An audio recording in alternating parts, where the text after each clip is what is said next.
Have you ever been driving along or maybe even riding your motorcycle and you've come across a little bit of a traffic accident and you thought to yourself, I'm a good Samaritan, I'll pull over and I'll help out. But as a normal person, you're not really sure what to do. Well, luckily for you, I am going to talk about everything that you need to consider when approaching a car or motorcycle accident and how you can help. But before we get into that, my name is Jeff, you are watching TrashWerks, and today we are going to be talking about how to approach and help in the event of a motorcycle or car accident. And to give you a little bit of understanding on how this video came to be, I was actually out filming for a separate video when I happened to come across a minor accident. And I thought this would be a great opportunity to tell all my sweet little internet people about how you can approach and help in an accident. Now I know car accidents can be a pretty sensitive topic, and so from the top, I want you to know that this was a minor accident. There were no major injuries. In fact, the cars came out worse for wear than the inhabitants. So I'm still going to keep this video lighthearted with all of the memes, jokes, and editing that all my viewers have come to hate out of TrashWerks videos. And so the way I'm going to format this video, I will cut to the video from the ride itself where I witnessed this accident, but I will occasionally cut to a voiceover so that I can explain some things as they come up. Okay, so I'm on my ride, I'm filming another video, and that's when I see this silver car, obviously not where it's supposed to be. Ruh-roh. And as I make my right, I figure I'll go ahead, turn back, and just get a good look at the situation to see if there's anything I can do to help. So I pop this Yui. Let's whip it back around.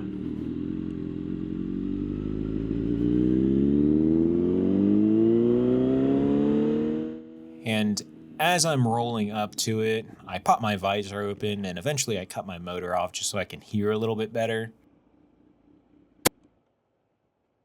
And I stop here first. That's right, the first step on how to approach an accident is actually to stop and assess the situation. And there's gonna be three things specifically that you wanna assess. A little something I like to call the 3 H's. That is hazards, humans, and help. So let's start with hazards.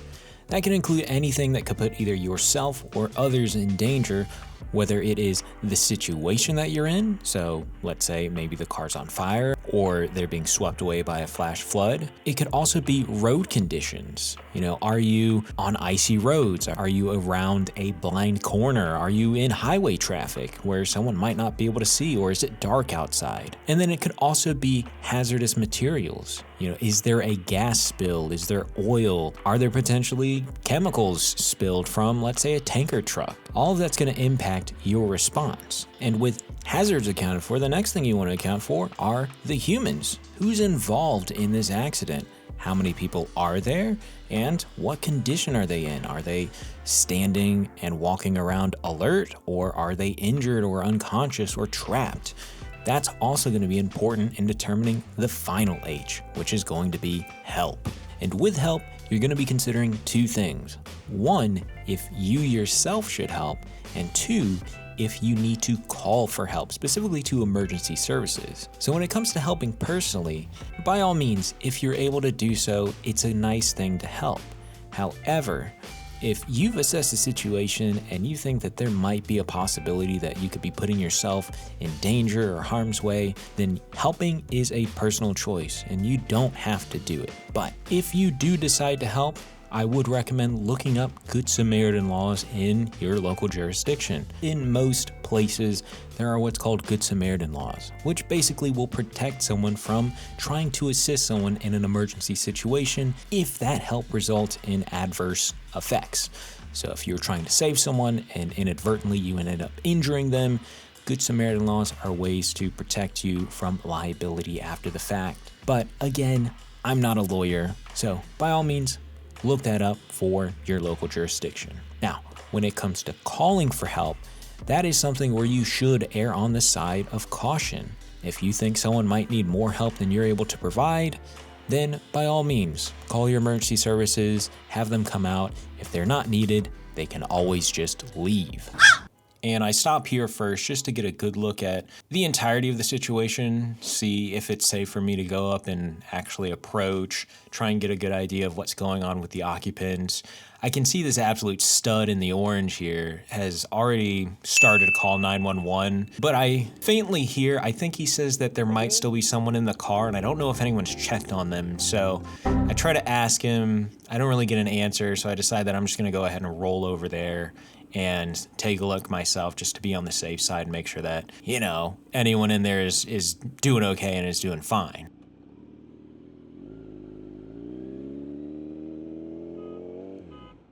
So I roll over here.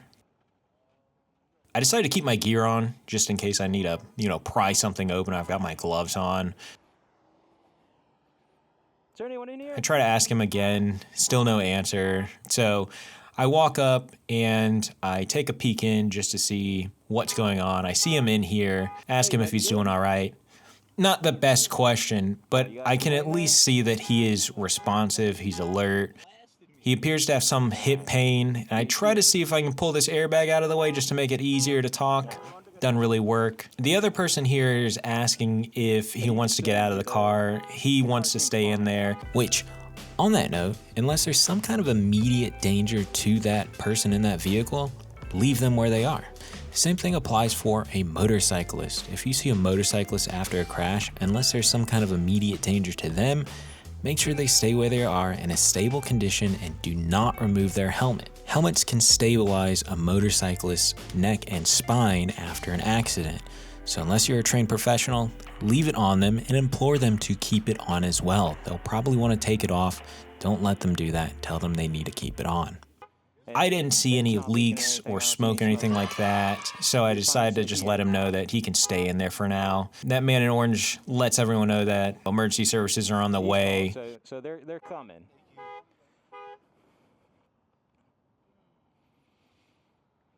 Got another bystander that comes up and stops to ask what's going on. You're okay? He's hurting, but he seems fine.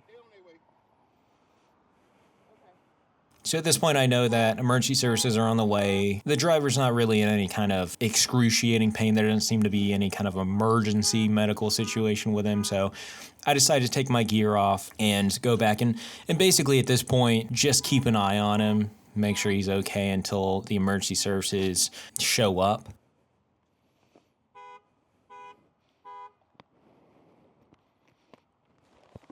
We'll switch cameras over here.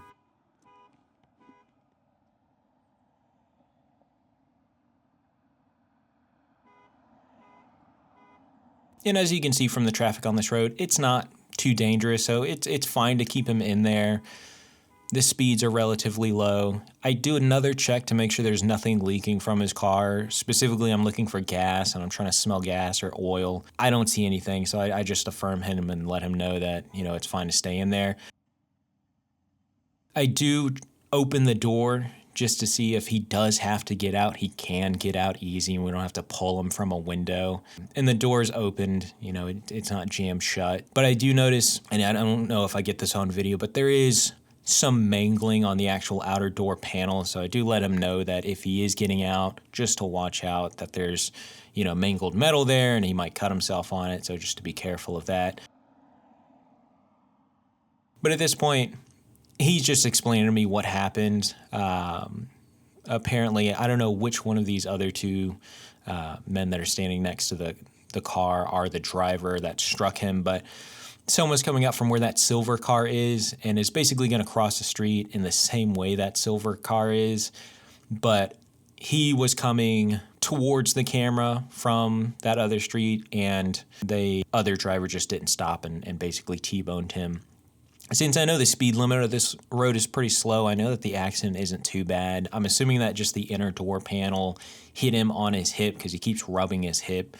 So he probably got a little bit of pain there. But again, I know it's not anything life-threatening, but I still want to keep an eye on him just to be sure.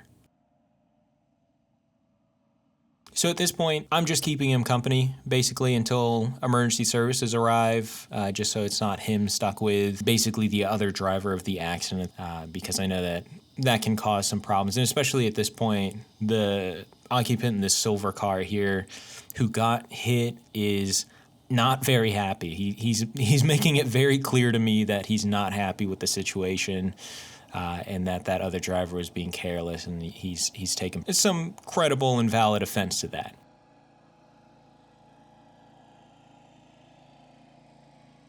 But the police officer arrives, and first thing he's going to do is try and assess the situation. He can see that there's a driver still in the car, so he's asking at this point what his condition is, and I'm just letting him speak to him, and he notices there's some back or hip pain there.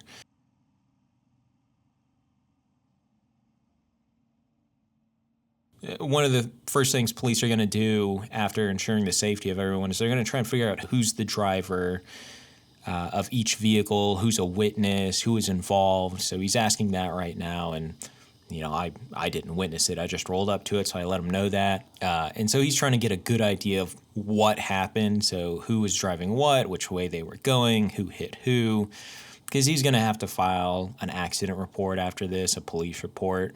So he's going to start working on all of that. One thing that I was doing during this time is I was making sure that the driver of this silver car could get his wallet, could get his phone, because I know that's going to be important, especially if he has to get transported to a hospital. He's going to want to make sure that he has that on him, so it's easier for him to contact people that he needs to.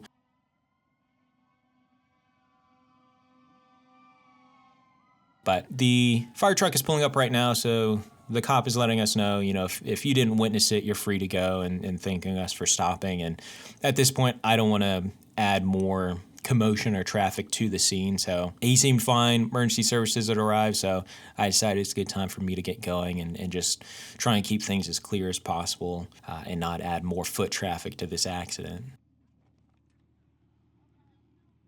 So I'm re-gearing up here, and something that I take a lot of effort to do, especially after responding to something like this, where it's out of your habit, is just to make sure that, I'm getting set back up the way that I normally would for a ride. So I'm not forgetting any gear. I'm, still have my phone, my wallet with me. Obviously, this time I didn't take my phone out to call because I knew someone else was already calling. But, in other times, if I had to get my phone off the mount to call 911, I'd make sure I still have that and that it's, where it should be. Same thing with my wallet, my keys.